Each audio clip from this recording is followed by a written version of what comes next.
Hello, everyone, and welcome to Gridiron 2021. Dr. Ron Poniewasz, football doctor, and the professor, Larry Kelly, the guy that's going to try to instruct us on what's going on around the Lawrence County in football. Welcome aboard, Larry. How you doing? You all schooled for football this week?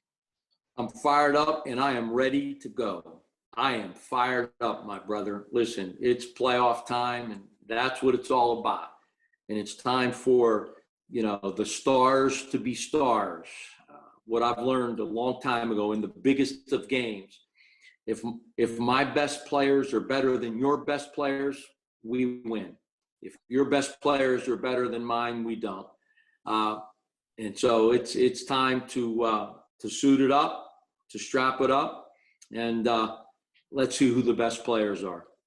That's all well and good there, Mr. Kelly, but the true question is, did you have a breakfast engagement with some of your friends to brush up on your football like you did last week?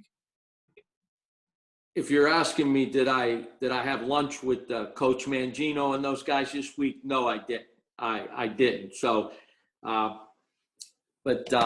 we're not talking about X's and O's here. We're talking about playoff football, where the formula is always the same.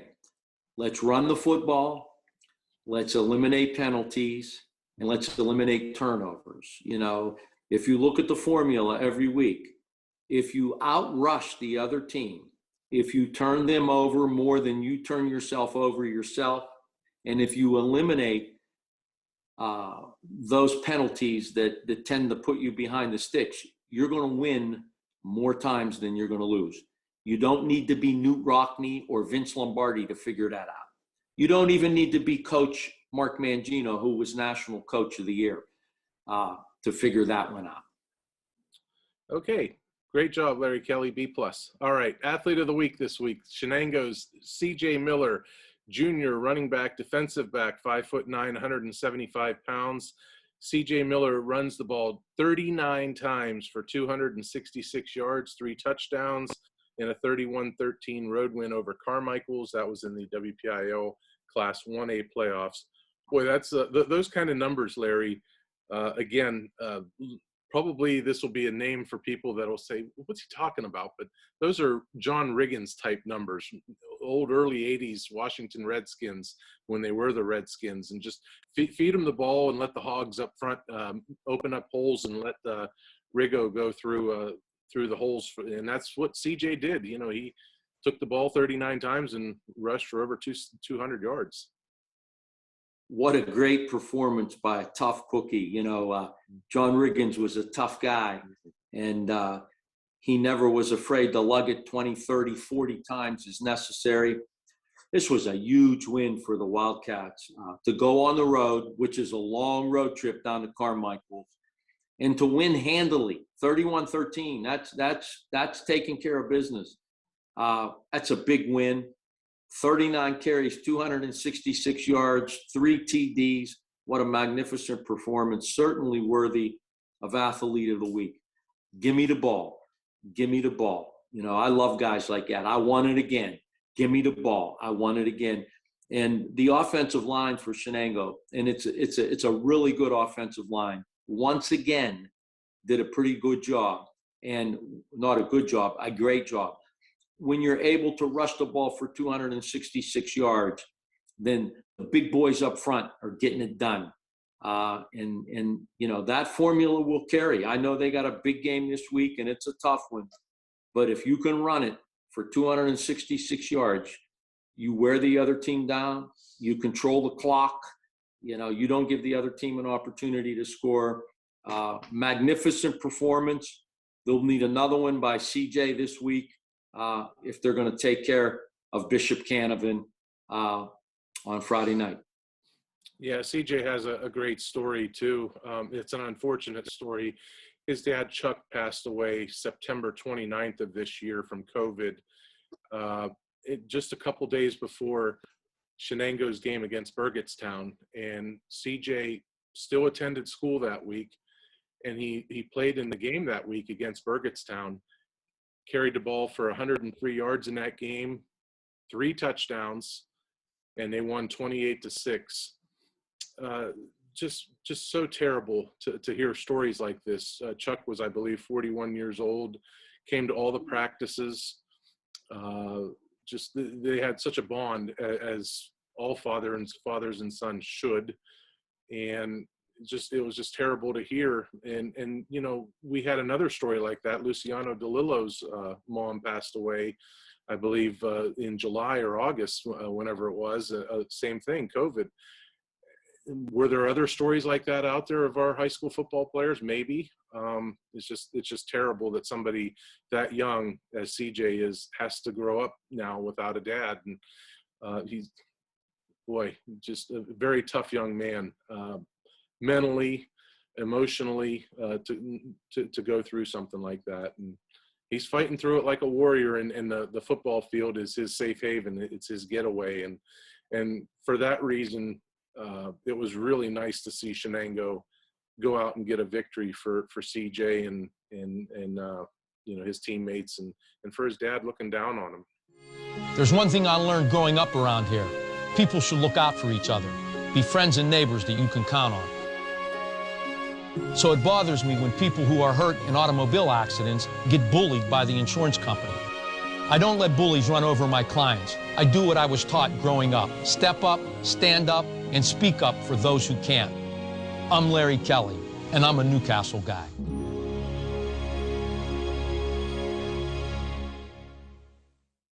That's really difficult for CJ.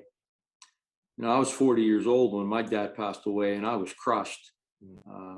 He's 18, maybe 17. And so, to carry that burden is very difficult, but it's a testament to the young man's character and mental toughness that he is able to continue to play at such a high level. You got to be a special kid to be able to withstand that kind of tragedy in your family and in your life, and to continue to perform as he has done all year. God bless him. Okay, we're back with you here on Gridiron. Much better connection here, Larry. Much better connection. Much better. Yeah. First off, we had 6 teams that made the playoffs this year. We're down to 5. So we had a pretty good week the first week. We went 5-1 in terms of our teams winning. The lone team to come up short was Neshannock. The Lancers lost on the road to Sarah Catholic 61-21. Larry, what an up and down season for Neshannock. They had on-field, off-field type stuff, injuries with Cameron Owens and his concussion, and Luciano DeLillo had I believe, a broken collarbone and missed most of the season, or about as many games as Cameron did. And then naturally the off-field stuff with Luciano DeLillo's mom, Lori, passing away in the summer, late summer, maybe early fall, or early August. Lori passed away of COVID. So they were going through that, and that, I'm sure that brought the program much closer together, but they were going through a lot of things, Larry. And hey, 7-4, I think a lot of schools, if you asked them going into the season, would you sign up for 7-4 in the playoffs? Certain select programs probably wouldn't, if they're accustomed to 11-0, 12-0, what have you. But 7-4 is nothing to be ashamed of, for sure. And they overcame an awful lot, Larry. Yeah, they had a very difficult year with injuries, and tragedy within the family. But if you ask Coach Mazaka, he's not satisfied with 7-4, and Neshannock as a program is no longer satisfied with 7-4. They are a program that has high standards and lived up to them in the past several years. But football is fickle, because injuries can have a major impact on how you do on Friday night, and especially small schools that don't have a lot of depth. Neshannock did well after Cameron Owens went down, but they're not the same team. He was the best running back in the program and one of the best running backs in the conference. So difficult year for them. I'm sure they're not satisfied with how it ended. They got a lot of tough kids, great coaching staff, and they'll be back. They've developed a culture of winning. And once you develop that culture, you play right into it. And next year they'll be back. Yep. Thoughts and prayers to Luciano DeLillo and his family for sure. And all the best to the Neshannock program next season. What a great season. They'll be back for sure. We have 5 teams to talk about that are still playing football in alphabetical order. We'll get it right this time. Laurel, Mohawk, Newcastle, Shenango, and Wilmington. That's our 5 teams. Last week, Laurel played at home and got the win, whereas Mohawk, Newcastle, and Shenango won on the opponent's home field, and Wilmington went up to Edinburgh and beat Northwestern on a neutral field. So, Larry, let's start with Laurel. Business as usual. They fell behind 2-0 against McGuffey. Certainly turned it around real quick and did what they do. Just got the running game going, got the defense falling in line, and it was just business as usual for the Spartans. Yeah, it was. Another great performance by Luke McCoy, Kobe DeRosa, that offensive line. Again, they rushed combined for almost 300 yards, but they got a really tough game against this Sarah Catholic. I don't think anybody quite knew how good Sarah Catholic was. When you beat Neshannock as handily as you beat them last weekend, you're a really, really good program. But Laurel's at home, and that's a special team with some special players on it. And, I look for Laurel to move on. I really do. I think they're the best team in Lawrence County. Yeah, Mohawk last week went on the road and got a 34-12 win over Chartiers Houston. And like I was saying last week, that's a dangerous team, a team that can throw the ball. You might look at their record and say 6-5, but 2 of those games, J.C. Voss did not play. They lost both of those games. He came back against Freedom and was hurt late in the game. I'm not sure if he stayed in the game. It happened with about 5 minutes left in the game. But, this is a team, even if they fall behind, they can throw the ball. So they're not out of their element if they fall behind. Again, very good offensive line. Voss is a very good quarterback. I think the key to Mohawk against a team like Stowe Rocks is going to be to control the ball. Time of possession, I think, will be key.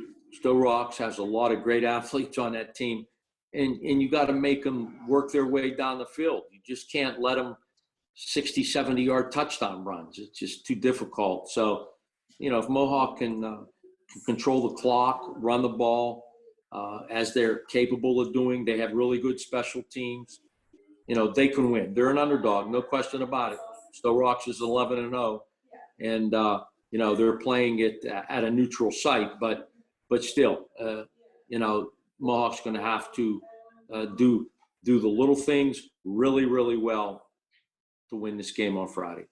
Okay, Newcastle, you've had your fun with the Red Hurricane Report. I will ask you one thing real quick, Larry, regarding Newcastle. They've played Central Valley. They've played Aliquippa. So they've played the big boys. Outcome aside, you can't change the past. It's the past. I think everybody might have their own definition of battle tested. You're a coach. What would you say battle tested is? Because to me, they've played the big boys, so they're battle tested. However, they haven't been in those games to fully appreciate the level of quote unquote battle tested. So would you classify Newcastle as battle tested in that regard as against the big boys? Well, they know what the formula is to be successful. They're a better team now than they were when they played Central Valley, which was earlier in the season. The game is against Aliquippa. The turnovers killed them. I think they had 5 turnovers. You can't beat anybody if you turn the ball over 5 times. They know what the formula is to succeed. They have special players on this football team. And it's time. It's time. And I believe they can go down there and do that, buddy. We're Newcastle. We have pedigree like nobody out. Go down there with a chip on your shoulder and a little bit of swagger and back it up. and back it up. But not only got to be physically tough to win, you got to be mentally tough. And that means no turnovers, no silly penalties, and let's go get it done. Shenango, the Wildcats, went down on the road last week to Carmichael's and came away with a 31-13 win. I stopped over at Shenango this week for Athlete of the Week, and I was talking to Jimmy Graham. I even talked to him on Sunday night, and I said, Coach, that's pretty much what I expected to see in the regular season finale against Union. And I asked him, how are the guys able to, bounce back so quickly, kind of like Newcastle bounced back so quickly against what they dealt with against Aliquippa. And he just believed that he felt the guys were understanding of the finality of it. They knew that if they went down on the road and didn't play one of their better football games, they'd be turning their uniforms in, on Monday. So they all came together and got it done, Larry. Last week, it might not have been fair by me by saying, I expected more from them, but you know what? They bounced back and played one heck of a football game against Carmichael's. Let me tell you something. If they can rush the ball for 300 yards on Friday night, and they think they have the capability to do that, they're going to win this game. Sure. But you got to be able to run a football and you, again, eliminate the turnovers. And if you do that, you can win in high school. And Shenango has the ability to do that if they're firing on all cylinders. It's another year. It might be 2021, but here we are. For a sixth straight year, the Wilmington Greyhounds are in the District 10 championship game. They've got 5 consecutive championships. This will be one of the tallest orders that program has went up against, outside of probably going up against Southern Columbia. And even at that, Farrell is probably right on Southern Columbia's level, I would imagine. So Larry, your thoughts on Wilmington Farrell? Listen, this is the best Farrell football team they've had in years, and they've had some good ones. And it may be the best football team in the state. But I'm going to tell you about the Wilmington Greyhounds. They have championship pedigree. And even though they got boat raced in the first game against Farrell, I don't expect that to happen again. Their coaches will make the adjustments, and their players have championship pedigree. I don't know that they're going to win on Friday night, but I'm going to tell you something. It's going to be a dogfight. Much better than 54 RIP that it was several weeks ago? Absolutely. I firmly believe that. Wilmington has championship pedigree. They have a championship coaching staff. They will make the adjustments. Whatever mistakes they made in that first game will not be repeated in this one. And so, listen, they're the District 10 champs, and until somebody beats them, they're the District 10 champs. And if they're going to go down, it'll go down with a fight. It's not going to be a 50-point game. One of the interesting things about this, and this will wrap it up for us on our random topics, you don't see this very often in high school football. This is, if memory serves me correctly, the 5th meeting between these two teams in just a 14-month span. In high school football, that is unheard of. But remember, last year they played 3 times, twice in the regular season, once in the District 10 championship. They played last month in October. This year, that made 4. And then Friday night will make 5. So 5 times in about a 14-month span. You don't see that. You really don't see that. And the more you play a team, the more difficult it is, to be successful. Every team has tendencies, and you tend to learn each other really, really well. And like I said, Wilmington has a great coaching staff. They're going to be ready for Farrell. Farrell, this might be the best Farrell team, again, that they've had in years, and it may be the best team in the state. And they may win a state championship, but to do that, they got to get through the Wilmington Greyhounds, and that won't be an easy task. All right, that is our topic for you here this week on Gridiron. Coming up, we've got our scheduled portion of the segment. I became an attorney because I believe in hard work, fairness, and human decency. In a word, justice. Our workers' compensation clients deserve justice because in an instant, their hard work turns into hard times when they get hurt on the job.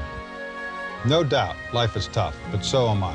I've been fighting all my life, and I'll keep fighting for you.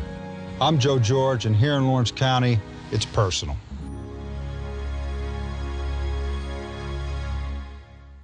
Hey, we're back with you here for our final segment of the week. It is our schedule segment, and these games, 5 of them, highlight the docket here for Friday night, November 12th. They are all 7 p.m. games. First off, Larry's Newcastle Red Hurricane making the voyage to Bell Vernon. Newcastle 7-4 at Bell Vernon, 8-0. Bell Vernon, number 2 in the state in Class 4A. Again, at Bell Vernon, Larry, what do you have to add? And if a pick, if you have one. Sammy Flora, get on the phone tomorrow. Call the AD from Bell Vernon and tell him we're coming, just in case he thinks maybe we're afraid to come. Tell him we're coming and tell his team to have their big boy pants on. This is the upset of the year, Red Hurricane on Friday night. I think tonight before I leave, I might send Sam an email and possibly put you on that email and say, you know what, I'm out. You guys do what you feel you need to do. You know. Listen, if he wants me to make the phone call, I'll make it. Give me the guy's number. I'm going to tell him we're coming, just in case maybe he thinks we're afraid. Red Hurricane will be there Friday night, 7:00 kickoff. There you go. Yeah, we're coming, just in case he thinks maybe we're not. Okay. Much more confident Larry Kelly this week. I'm glad I was able to put a spark in you, Larry. Sorry that it took so much out of me to do that. You know, I shouldn't have to do that. I saw what my boys did last week. This team's getting better every week. Every week. All right. We will matriculate to Mohawk. Mohawk 6-5 versus Stowe Rocks 11-0. This game is going to be at North Hills High School. Again, at North Hills High School. Do not show up at Stowe Rocks. You won't see a football game. You have to go to North Hills for this one. Class 2A. This is number 10 seed at number 2. The Newcastle one is number 9 seed at number 1. And then Stowe Rocks is number 3 in the state, again, by Penn Live. So, Larry, you got a passing game of Mohawk that even if they're down 10, 14 points, what have you, they're still in the ball game. Listen, same situation here. You know, those kids from Mohawk are tough. They do a lot of things really, really well. They're showing up too. Mm-hmm. That AD should make the phone call down to Stowe Rocks just to let them know that the Warriors are going to be there also. I think the Warriors are going to surprise people. They're going to be physical with that Stowe Rocks team. Stowe Rocks, I don't know that they've been involved in many physical confrontations this year. They're going to get a test from the Warriors on Friday night. You mark my words, Larry. They will get a test from Mohawk. Yes, they will. Sarah Catholic 11-1 at Laurel on the Spartans home field 11-0. Boy, this is your game of the week right here. If there is a game of the week, at least in the WPIL, this is. Yeah, it is. Two evenly matched teams. Sarah Catholic is a really good team. But as I told you, I think Laurel is the best team in Lawrence County. They got some special players on that team. They're playing at home. There'll be a big crowd there. Luke McCoy, Kobe DeRosa. Those cats are tough. That offensive line is magnificent. I like Laurel. This is a Class 2A playoff matchup in the WPIL. Sarah Catholic comes in as the number 6 seed in the district playoffs.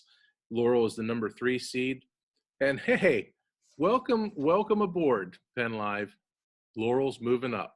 They're moving on up, Larry. They're number 8 in the state rankings. Congratulations. Well, the reason they're not higher is the people at Penn Live aren't paying attention. It's that simple. Sure. Okay, another one. Shenango 4-6 versus Bishop Canavan. Canavan is 10-1. This game is at 7 p.m. Friday at Keystone Oaks' Dormont Stadium. Again, Keystone Oaks' Dormont Stadium. Class 1A playoffs, you got the 11 seed Cinderella Wildcats against the number 3 seed Crusaders. This is a 1A matchup, and Bishop Canavan is ranked number 10 in the state. So just as Newcastle needs to have their big boy pants on, as Larry says, Shenango will also need to do the same. And I really like Shenango in this matchup. I don't care about records because, as coaches would say at this time of year, you're all 0-0. Throw the records out the window. They're both 1-0 right now. Listen, run it again, and then run it again. Mm-hmm. And if they can run the ball, for close to 300 yards as they did last week, and CJ Miller can have another game where he had 266 and 3 touchdowns, Shenango will be there at the end. They will. Yeah. Play the game on your terms, Shenango. It's a discussion that I had with Coach Graham at practice the other day, and we were both in agreement on that. Play the game on your terms. Get a lead, run the ball, be physical. That's a Wildcats type of formula right there, and you do that, Shenango will be in the semifinals for a second straight season. Over to District 10 for the District 10 championship game, Class 2A. Wilmington 7-2 against Farrell 8-0. This game is at Hickory High School, not at Slippery Rock University, as Wilmington has had the luxury of playing the last several years in district title games. This one is at Hickory, although Wilmington did play a district title game a couple years back at Hickory High School. This is a 7 p.m. matchup, again at Hickory. Farrell is the #1 team in the state in Class 2A. And they deserve to be. It's a great Farrell team. And again, they probably are the best team in the state of Pennsylvania coming into this game. But, this is the second time this year. And as you pointed out, it'll be the 5th time overall that these two teams have played. Everybody has tendencies. The Greyhounds coaching staff will know what those tendencies are from Farrell. Wilmington, they're disciplined. They don't make mistakes. They don't beat themselves. This is going to be a dogfight. It'll be a great game. The game of the week up in Mercer County. Larry, one question to ask you regarding this, being that you're a coach. If you're talking a quarterback and a quarterback throws an interception and a coach tells the quarterback, don't worry about it. It's on to the next play. You have to put it in the past. Okay, so now you're talking about a team. Wilmington lost 54-0 to this team. Is it a different philosophy, whereas as an individual, you want them to forget a bad moment? However, a team, is it okay for them to channel that bad taste in their mouth and keep it in there, or should they just pretend it never happened? What is the best formula? What does a coach tell a team?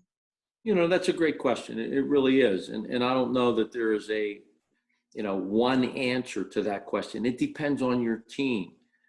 How mentally tough are they? Can you point out to your team what mistakes were made in the first game that led to the 54-0 outcome? Were they mental mistakes? Were they errors, in your defensive discipline, breakdown in coverages? What happened? You could almost use that loss and the correctable mistakes to your benefit by pointing it out. Look, if this doesn't happen, there was a couple long runs in that game. That, it doesn't end up that way. When we made him drive the ball down the field, it was a different story. So, it's a great question. It depends on your team. Some teams you want to make them forget about it, and other teams you want to remind them about it every day. And it depends on your personnel and what kind of team you have. But that's a great question. And if you talk to 10 coaches, they would probably give you 10 different answers. I plan on posing that question to Brandon Fillion tomorrow night, actually, and I'm anxious to see how Coach addresses it. He's an excellent young coach, has had great success, and I'm looking for big things from the Greyhounds on Friday night against Farrell. I'm in agreement with you. This is not going to be a repeat of that game from beyond. I'm not saying who's going to win, but I'm going to say Wilmington is going to be in that football game. And again, yeah, I'd be very surprised if this game was a blowout. Mm-hmm.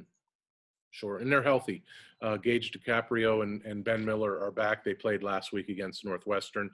I need to find out if they played against Farrell in that game, because if they didn't, that's 2 more guys that they can run the ball with as well. So that's going to be big for the Greyhounds. Larry, anything else as we close up shop this week? No, I'm looking forward to it. This is going to be a great high school football weekend. I'm pulling for our local teams. Man, I'm going to have a party. I'm throwing a party when the Hurricanes bring home that victory on Friday night. Okay. All right. The party's on me, baby. Oh boy. All right. All right. Well, here Party is on me. Pizza? Whatever. Whatever. Okay. Whatever is necessary. The party's on me. All right. Larry, good content this week. Great job, buddy. I appreciate you joining us. That's Larry Kelly. I'm Ron Poniewasz. And before we go, best of luck to everybody out there in the county, athletes, coaches. Good luck this week. Get the victories, move on in the playoffs, and we'll be talking about you next week. Thanks a lot for joining us, and we'll talk to you next week right here on Gridiron.